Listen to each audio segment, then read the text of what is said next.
Olá, bem-vindos ao Criarte. Hoje vamos falar de arte que não podemos ver. Hoje vamos saber tudo acerca do roubo da Adoração de Caravaggio. Bem-vindos!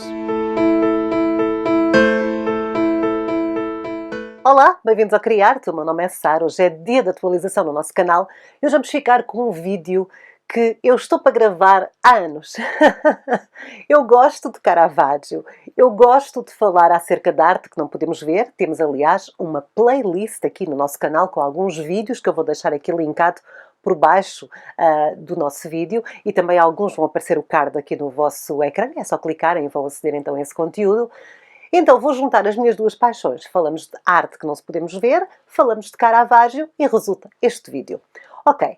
Então nós hoje vamos falar acerca de uma obra que não se pode ver, uma das obras-primas de um dos maiores mestres de sempre, um dos meus pintores preferidos e um dos pintores mais conhecidos. Ele é um pintor do barroco, um mestre do chiaroscuro, um mestre do tenebroso, um homem que deu origem a um movimento na arte chamado de Caravaggismo, que era pessoas que tentavam igualar a técnica ao Caravaggio. Um pintor muito à frente do seu tempo.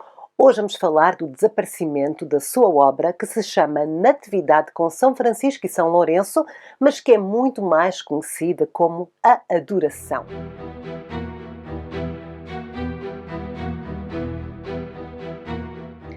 Ora, vamos então começar a primeira parte deste vídeo a falar do autor da obra. Ora, se o roubo desta obra parece uma coisa de filme, a vida do autor desta obra também. Vamos falar nele, o meu pintor preferido, Caravaggio. Michelangelo Merisi nasceu a 29 de setembro de 1571 em Caravaggio, uma pequena aldeia perto de Milão. Michelangelo foi o primeiro filho de Fermo Merisi e da sua segunda esposa, Lucia Aratori. Apesar de ser o segundo casamento do seu pai, ele foi o primeiro filho a nascer, porque do primeiro casamento não houve filhos. Depois nasceram mais 3, portanto eles eram 4 irmãos ao todo. O seu pai era uma espécie de mordomo. Não se sabe muito bem o que é que ele fazia, mas há muita gente que defende que ele era arquiteto, mas não, ele não era ligado à arquitetura. Podia ser ligado à arte, podia fazer alguma coisa, mas o mais aceite é que ele era uma espécie de mordomo de uma das famílias mais poderosas de Milão, os Sforza. Os Sforza controlavam a cidade. A mãe de Michelangelo Merisi, Caravaggio, também era ligada ao poder. Era ligada a uma outra família muito importante, Colonna. A avó de Caravaggio tinha sido ama do herdeiro desta família. Portanto, existiam ligações aqui a famílias muito importantes. Isto vai acabar por ser muito importante na vida de Caravaggio porque ele vai ser protegido. Ele sempre vai ter muitos problemas com a lei. Ele é assim, uma espécie de bad boy da arte. Portanto, é uma pessoa muito complicada. E acaba sempre por ser muito protegido, quer pelos Colonna, quer pelos Sforza. Em especial, a Constanza Colonna, ela acaba por apoiar e esconder o Caravaggio numa fase da sua vida em que ele está a ser perseguido, porque ele, entretanto, vai ser condenado à morte. Mas já me estou a adiantar. Então, o Caravaggio vai para Milão com o seu pai, com a sua família. O seu pai decide pegar na sua família e levá-los para Milão para ficar mais próximo dos Sforza. Como a peste bubónica chegou a Milão, o seu pai e a sua mãe, numa tentativa de proteger a família, entretanto o Caravaggio estava com 5 anos, era o mais velho, portanto os outros irmãos ainda eram mais novos, o pai decidiu mudá-los a todos para a pequena aldeia de Caravaggio. Não adiantou grande coisa e a peste acabou por matar-lhe o pai, os avós paternos e os tios. Portanto, apenas com 5 anos, o Caravaggio, para além de ter ficado órfão de pai, era também um dos poucos homens da família a ter sobrevivido. Com isto, os negócios da família passam para a sua mãe, que apesar de ser abastada, portanto eles não viviam mal, teve que vender a maior parte das suas terras na pequena cidade de Caravaggio para conseguir dar de comer aos filhos. Aos 12 anos, a sua mãe decide então encaminhá-lo para a arte. Ele dava mostras de ter talento e a sua mãe leva-o para Milão para ser aprendiz num estúdio de pintura. Ele tinha 12 anos e é também nesta altura que o novo surto de peste surge e acaba por matar a sua mãe. Portanto, ele agora fica sozinho com os irmãos. Ele vai aprender, mas ele vai aprender com um pintor tradicionalista, um pintor de frescos. Ele vai aprender com este senhor, Simone Peterzano. O salário era bastante baixo e Caravaggio odiava frescos pelo que, obviamente, não se empenhava muito em aprender. O que o Caravaggio estava realmente empenhado a aprender era a ser um espadachim, a lutar com espadas.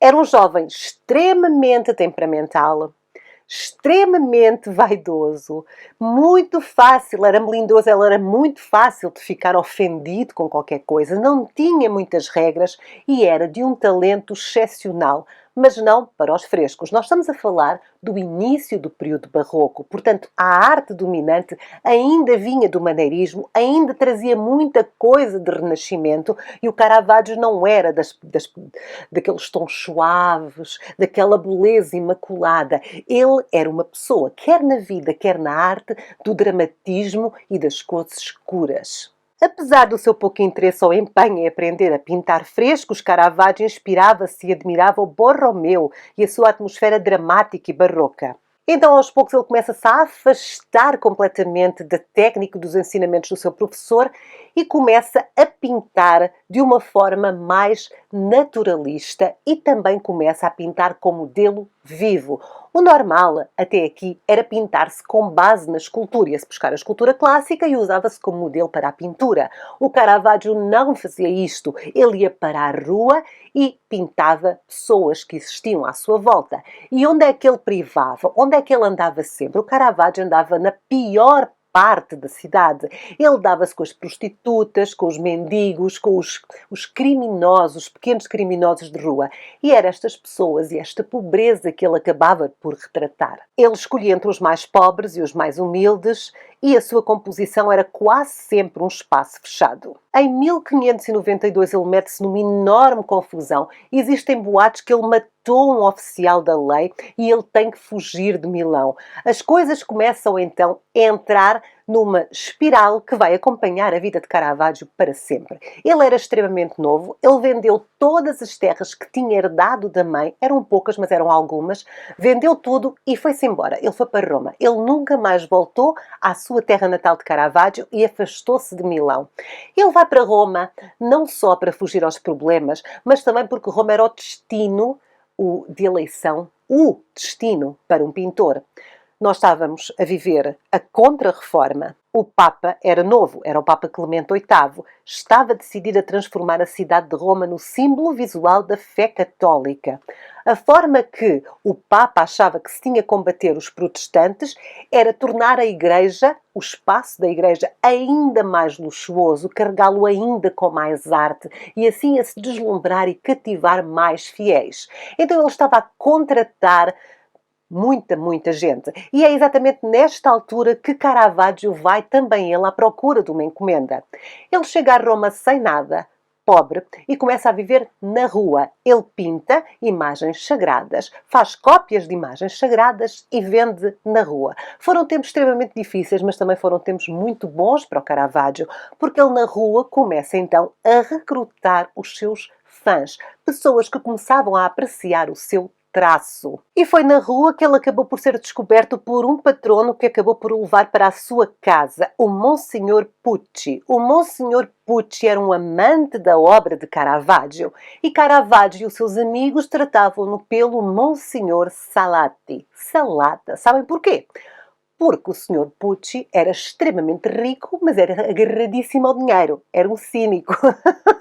Então, o Caravaggio dizia que uma emenda de comida na casa de Pucci normalmente era entrada salada, prato principal salada, sobremesa salada. Resultado, ele estava a morrer de fome. Tinha quem lhe comprasse as suas obras, o Pucci, tinha onde viver, mas estava a morrer de fome. E acabou por adoecer. Ele foi internado num mosteiro para indigentes, portanto os padres ajudavam pessoas em situação de rua, porque ele estava à beira de morrer de fome, graças a só comer salada. Mas desta fase de Caravaggio aparecem estas pinturas extremamente bonitas, com modelo vivo. Ele usava-se a si próprio como modelo. Muitos pintores pagavam modelos, muitas vezes eram os próprios patronos que lhe apresentavam e que lhe pagavam os modelos. O Caravaggio não tinha nada disto, então para pintar, pintava-se a si próprio. Ele colocava-se em frente a um espelho e pintava-se.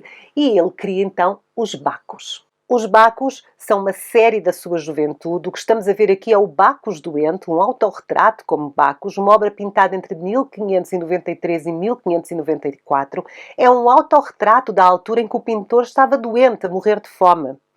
E aqui já aparecem os elementos chaves da pintura de Caravaggio. Não existe uma beleza padrão, temos uma pintura naturalista muito mais próxima da realidade, em contraste com tudo aquilo que se estava a fazer nesta altura. O Caravaggio é um homem à frente do seu tempo, é ele que introduz estas novas ideias na arte. Ele usa um fundo neutro, um fundo escuro e usa uma iluminação que não é natural e é muito mais dramática. Era normal os pintores tentarem que recriar a luz natural. O Caravaggio não está nada preocupado. Ele quer controlar a luz da sua obra. Ele coloca uma sala às escuras, com velas a iluminarem as partes que ele quer evidenciar, e é assim que ele pinta. Isto cria um efeito muito mais dramático na sua obra. E o barroco tem tudo a ver com drama. Percebemos logo que Caravaggio, para as suas obras, não tem na inspiração na fé, não tem inspiração na mitologia, mas tem na emoção humana. E em 1595, farto do Monsenhor Salado, ele encontra um outro benfeitor, um patrono que vai ser muito importante para o resto da sua vida, uma das pessoas que mais o protegeu, que mais o aturou. Era um padre, não era bem padre, era um cardeal. O cardeal Francesco Maria del Monte, um homem poderosíssimo, membro da mais alta sociedade de Roma e representante em Roma da família Medici. Del Monte apaixona-se pelo trabalho de Caravaggio, perdoa-lhe todas as loucuras, está sempre a tirá-lo da prisão. O Caravaggio agora, com este patrono, tem mais liberdade para pintar o que quer, não está a morrer de fome. No entanto, ele entra num ciclo que é assim. Ele, quando pinta, o Caravaggio ficava completamente imerso na sua obra. Ele não parava de pintar, ele pintava até desmaiar. Literalmente, caía para o lado, não comia, não dormia, não fazia nada, só pintava. Intensamente, em 2 ou 3 semanas, ele pintava um quadro maravilhoso. E depois, enquanto tinha dinheiro, já não trabalhava, estava um mês sem trabalhar. E o que é que ele fazia durante este período de ócio? Disparates. Ia para a rua. Ele era extremamente vaidoso. Encomendava uns fatos pretos, usava uma espada, até pagava a um lacaio para lhe andar com a espada atrás. Metia-se em zaragatas atrás de zaragatas, ofendia-se com qualquer coisa. É muito, muito famoso uma história em que ele manda um prato de alcachofras quentes à cara de um empregado porque acha que o empregado o ofendeu de alguma maneira. Enfim, problemas atrás de problemas. E o Del Monte tinha sempre que o pagar para ele não ir preso. Com esta nova proteção, Caravaggio cada vez mais assume uma postura naturalista e, claro, vai sendo cada vez mais apreciado. Com estas obras maravilhosas, ele acaba por ser conhecido como o grande pintor de Roma. O cardeal Del Monte, para além de apreciar a sua obra, apresentava-o a possíveis patronos, oferecia as suas obras aos seus amigos mais ricos, portanto era uma forma de publicitar. E, claro, que com tudo isto veio a fama. Caravaggio também começa a ferir algumas sensibilidades, as normas e os cânones da arte. Ele fica famoso, mas com um preço, para além de ser considerado um arruaceiro, uma pessoa do mais baixo nível possível, ele também não é considerado um pintor de confiança. Toda a gente gostava da sua obra, percebia um enorme talento que ali estava. No entanto, as suas obras muitas vezes eram rejeitadas por ferirem as suscetibilidades artísticas. Ele era um pintor brutal. E todos estes escândalos faziam-no ficar mais famoso e mais famoso. E com a fama vem a espiral de destruição. Entretanto, em 1607 chega um novo Papa ao Vaticano e este Papa não é de forma nenhuma apreciador de Caravaggio, não é apreciador do seu trabalho, porque o acha demasiado cru, demasiado violento, demasiado brutal, e não é apreciador da sua pessoa, porque o Caravaggio só fazia disparates. Andava com as piores pessoas possíveis, os seus amigos eram sempre os piores criminosos de Roma, fazia confusão. Então o novo Papa não gostava dele. No entanto, como toda a gente dizia que ele era excelente, excelente, excelente, o Papa lá lhe encomendou umas quantas obras. E agora, com este novo Papa, começa então uma fase da vida de Caravaggio, que é a fase das obras rejeitadas. Ele tem Marias, ele tem virgens lindas, lindas, lindas. Eu sou uma apaixonada pelo trabalho de Caravaggio. E, no entanto, elas são rejeitadas, rejeitadas, rejeitadas. A Igreja não gosta das suas obras. No entanto, elas são sempre vendidas, porque há sempre logo alguém à espreita para as comprar. Vamos ver um exemplo. Este aqui, Madonna dei Palafrenieri. Esta Madonna foi considerada demasiado luxuosa. E temos um outro exemplo ainda mais interessante. Eu tenho um vídeo acerca das obras mais polémicas de sempre, onde falo acerca desta obra, faço uma análise. Vou deixar aqui o link no ecrã para vocês verem, se quiserem. Esta obra foi, para além de rejeitada, foi um escândalo. Aqui temos a morte da Virgem. E esta obra mostra-nos a Virgem depois de morta. É um retrato, no entanto, demasiado humano da morte. E consta que ele foi estudar um corpo de uma mulher que se afogou no rio para fazer então o retrato da Virgem. Portanto, ela não está a ser elevada aos céus na sua glória pós-morte. Não. Aqui parece apenas uma pessoa, uma mulher humana que morreu. E claro que esta obra traz muitos questionamentos à Igreja, é rejeitada, logo de seguida é comprada, vai para a corte francesa, o rei de França comprou esta obra. Mas podem ver que a sorte de Caravaggio estava a mudar. O seu talento estava cada vez a subir mais e a sua reputação a descer. A 29 de maio de 1606, Caravaggio sai com um bando de amigos seus, encontra um outro bando, com um outro pintor que também é rival, e uns desafetos, e todos se envolvem numa enorme briga depois de um jogo de ténis. Não se sabe ao certo o que é que aconteceu. Já havia aqui uma história enorme, porque uma amante do Caravaggio, que tinha sido modelo, que era uma prostituta, na verdade estava a ser explorada por este senhor, ou ele preferiu este senhor, enfim, não se sabe muito bem.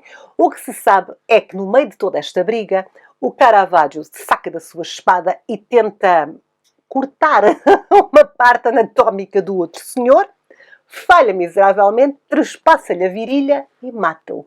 Então o que é que acontece? Ele é condenado. Ele é considerado um assassino. A família da vítima é uma família poderosa, amiga do novo Papa. O novo Papa não morre de amores por ele e ele foge. Caravaggio é condenado a pena capital, o que significa que qualquer pessoa tem o direito de o matar e receber uma recompensa apresentando a sua cabeça. A fuga inicia-se e Caravaggio, com medo de perder a cabeça, segue para sul. Vai pintando algumas das suas melhores obras e não para de fugir. Nápoles, Malta, Sicília, são locais por onde Caravaggio se vai escondendo. Ele vai vivendo com alguns dos seus patronos que o defendem, vai para a Ordem de Malta, mas depois também arranja uma grande confusão. Ele vai criando confusões onde vai passando e vai ficando cada vez mais acossado, mais desesperado, mais perseguido. A sua obra também muda, porque a sua obra torna-se mais madura, mais intensa ainda, mais bonita ainda. Agora, aquela imersão que ele faz para pintar, ele está semanas a pintar, depois não tem aquele período de recuperação em que ele faz disparates. O período seguinte é fugir. Ele vai esperando, no sul de Itália, o perdão do Papa, que os seus amigos que ficaram em Roma tentam negociar. E no seu caminho, Caravaggio vai deixando então algumas das obras mais impressionantes da sua carreira. E é nesta fase que ele chega a Palermo. E em Palermo ele vai pintar a Adoração.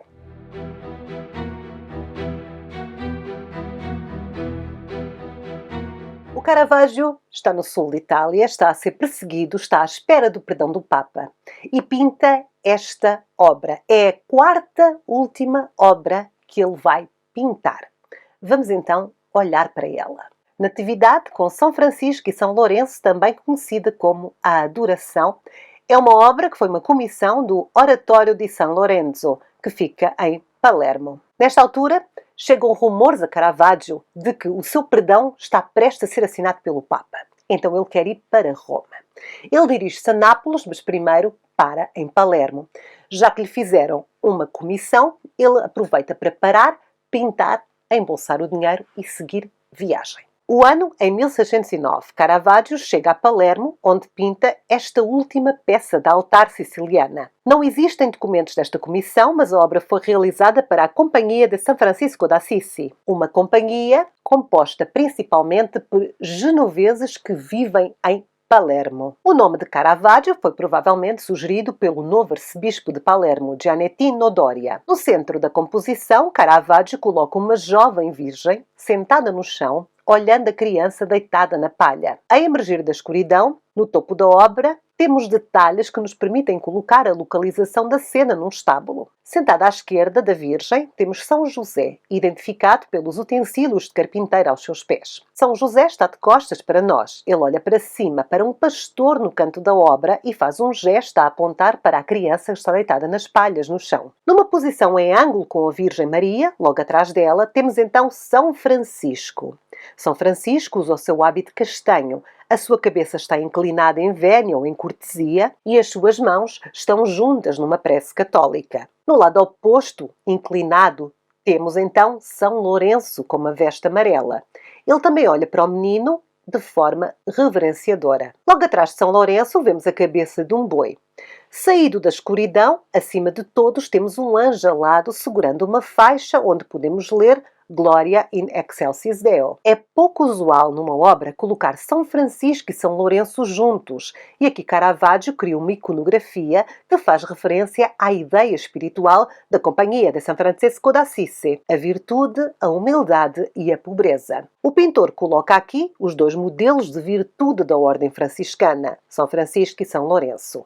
A adoração dos santos ao menino convida o observador a adorá-lo também. Contrariamente a outras obras da Natividade de Caravaggio, aqui a Natividade distingue-se pela profundidade espacial e pela nova plasticidade dos protagonistas. A execução pictória da obra consiste numa paleta de cores muito mais poderosas do que a fase de Roma do pintor. O que aqui vemos é um Caravaggio muito mais subtil. As paredes mergem-se de forma delicada com a escuridão, chegando mesmo a ser difícil ver com clareza o São Lourenço, uma das principais personagens da obra. Muitos chegam também a confundir São Francisco com um simples pastor. Esta adoração é rica em símbolos e iconografia. Temos o boi, o anjo que carrega a mensagem e cuja mão livre aponta para cima, a assegurar-nos que esta criança é realmente o nosso Salvador. O naturalismo de Caravaggio também está presente. Aqui temos uma Virgem Maria muito jovem, mas também muito exausta. E atenção, reparem no seu vestido, que cai abaixo dos ombros. E este é um pormenor típico de Caravaggio, fora do conformismo habitual da Igreja. Quando nós olhamos para a Virgem, após a cena de dar à luz, ela não está banhada de luz gloriosa, ela está exausta, muito humana, muito exausta. E mesmo assim, olha com adoração para o seu filho, que foi ali colocado no chão. O facto dela ter o ombro de fora também a mostra como uma mulher de carne, e a carne é sempre sinónimo de sensualidade. Portanto, isto está fora daqueles paradigmas normais da pintura sacra. No entanto, Caravaggio faz isto de forma muito subtil. Temos aqui um toque de carne num corpo que se quer santo. O ambiente desta natividade é também incomum. Caravaggio não nos retrata uma natividade serena, uma natividade feliz. Aqui temos um momento pensativo, reflexivo, de incerteza no futuro.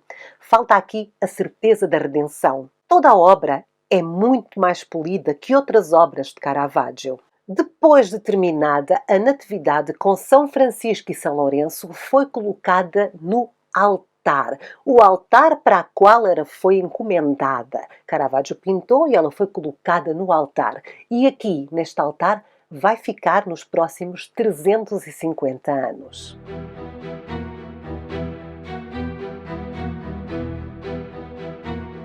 Na primeira parte deste vídeo, falamos do autor, Caravaggio. Na segunda parte, falamos da obra, a Natividade de São Francisco e São Lourenço, a adoração. Agora, na terceira e última parte deste vídeo, vamos falar do roubo. A obra de arte é cada vez mais roubada. Porquê? Porque é um grande investimento para o futuro. Quase todos os anos nós estamos a ver obras de arte a baterem o recorde das mais caras de sempre. Nunca investir em arte foi tão promissor. Nunca a obra de arte foi tão cara como hoje em dia. A Itália é, sem dúvida, um local especial. Porque é um dos poucos locais do mundo onde nós, espectadores, podemos ver a obra de arte no local para a qual ela foi designada. Em vez de olhar para uma tela de Caravaggio numa parede branca de um museu, descontextualizada do sítio para a qual ela foi projetada, nós podemos ver na igreja, na parede, a obra para o sítio onde ela foi encomendada. Isto é diferente. Em 1969, um canal de televisão italiano decidiu então fazer uma reportagem especial sobre os tesouros da arte da Itália. e foi a Palermo mostrar uma obra que estava ali, no sítio para a qual ela foi encomendada há mais de 350 anos. Foram então fazer um especial sobre a adoração de Caravaggio. O programa foi ao ar e 2 noites depois, 2 homens decidiram ir ver com mais atenção a obra. Era uma noite de trevoada, chovia muito. A igreja tem uma pequena janela que não fechava muito bem. Os homens abriram a janela, entraram na igreja e depararam-se com o altar com um Caravaggio verdadeiro. Eles cortaram o Caravaggio da moldura com uma faca, enrolaram a tela e saíram pela porta principal. E nunca mais ninguém viu esta obra. No dia seguinte, os crentes, uma senhora e a sua filha, que cuidavam da igreja antes dos crentes chegarem, ou pôr as flores, arrumavam tudo, entraram e depararam-se com o altar vazio. Por acaso, esta senhora, a mãe, já tinha pedido ao padre para pedir ao Vaticano para mudar a janela, porque desde que o programa tinha ido ao ar, pessoas muito estranhas estavam a rondar o quadro. O Vaticano não respondeu. E foi chamada a polícia. É assim, obras de arte desaparecem todos os dias, especialmente em Itália. Mas um Caravaggio, este Caravaggio, foi um escândalo enorme. A polícia chegou, toda a gente em Itália começou a falar do roubo da obra e a polícia começou a sentir que tinha que apresentar trabalho. É assim, estava-se a viver, nesta época, a luta contra a máfia siciliana em Itália. Tudo o que acontecia, todas as notícias da televisão eram voltadas para a máfia. Então, obviamente, os culpados, os suspeitos principais deste roubo, eram a máfia. O roubo da obra pela máfia siciliana era a hipótese mais provável. Mas o escândalo já tinha rebentado e a polícia não sabia o que fazer. Então, de urgência, criou-se uma nova polícia.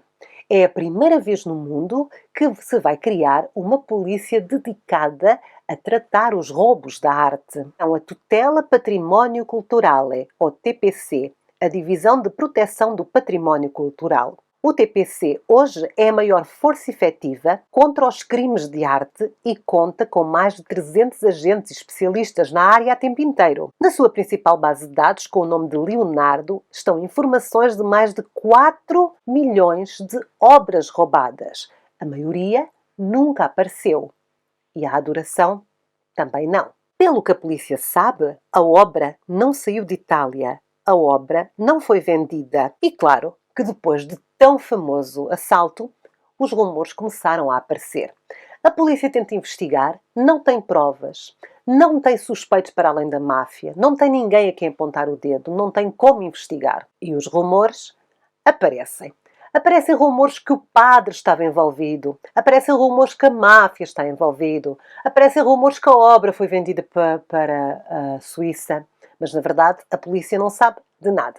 Com o passar do tempo, com o passar dos anos, alguns informadores da polícia dentro da organização mafiosa começam, finalmente, a falar. Um informador garante que a obra decorava a parede de um chefe mafioso. Esta suspeita cresceu quando as obras de Van Gogh, Vista do Mar e também a congregação saindo da igreja En Unen apareceram após serem roubadas do Museu Van Gogh em Amsterdão, numa casa de férias de um alto membro da Camorra, máfia italiana. No entanto, a adoração não estava entre elas.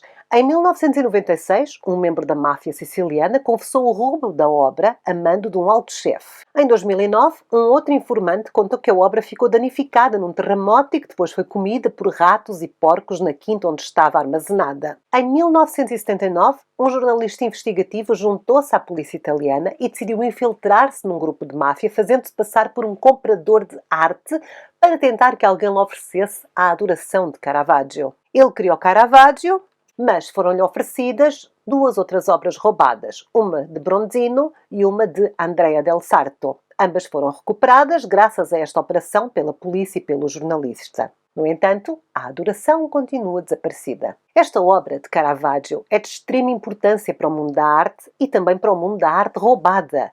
O seu roubo estabeleceu a criação da primeira unidade policial dedicada à arte e mudou a forma como as autoridades encaram a arte roubada. A sua perda significa menos uma obra-prima no mundo, menos um Caravaggio, menos uma obra magnífica. Durante a sua fuga, Caravaggio pintou 4 obras na Sicília e agora só restam 3. É assim, sempre que vamos investigar acerca da adoração, aquilo que mais surge são boatos. É uma obra que continua desaparecida e continua a ser investigada pela polícia italiana, pelo TPC. Eles continuam com o caso aberto. Passaram 50 anos, mas eles continuam a tentar recuperar a obra. Muitos rumores indicam que ela é usada como moeda de troca pelos mafiosos. Muitos dizem que ela foi partida em vários pedaços para ser mais fácil vendida. Muitos dizem que ela já não está em Itália, que está na Suíça, que foi destruída. Na verdade, ninguém sabe. Todos estes informantes falam, mas temos que considerar que pode ser mentira. Porque ter uma obra de Caravaggio também é um estatuto. E se toda a gente acha que a máfia italiana consegue ter um Caravaggio, fica-lhes bem. Portanto, mesmo que eles não a tenham roubado, nunca vão dizer não fomos nós. Vão sempre dizer sim, fui eu, mas olha, já a despachei, não é?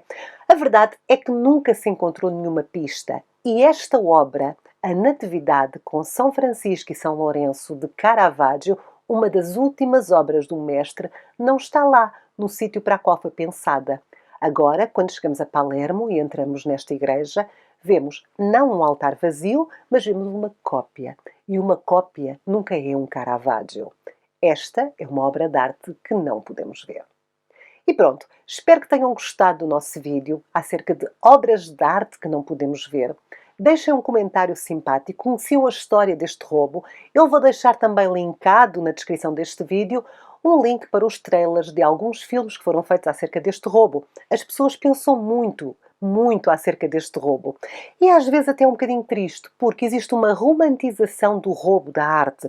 Nunca se pensa em criminosos perigosos que vão ali roubar a arte, não porque gostam de arte, mas porque ouviram dizer que vale 20 milhões. Na altura, quando ela desapareceu, há 50 anos, estava avaliada em 20 milhões de euros. Portanto, é assim, é só pelo dinheiro. Às vezes existe aquela ideia romântica de um bilionário excêntrico que rouba a arte para poder desfrutar dela. Não é nada disso. Isto são criminosos da pior espécie que roubam um tesouro que é da humanidade. Roubam-nos a todos. Eles não roubaram só uma igreja em Palermo. Eles roubaram todas as próximas gerações de ver ao vivo uma obra de um dos maiores mestres de sempre, o Caravaggio. Deixem um gosto, deixem um comentário. Se quiserem apoiar o canal, tornem-se membros do Clube Criarte. Eu vou deixar os links para também me pagarem um café, se quiserem. E para ser membro do Clube Criarte, basta só clicar no botão que diz aderir, que está por baixo de todos os nossos vídeos. Tem subscrever e ao lado tem aderir. Por hoje é tudo. Voltamos para a semana com mais atualizações do TV Criarte. Eu sou a Sara. Fiquem bem. Tchau!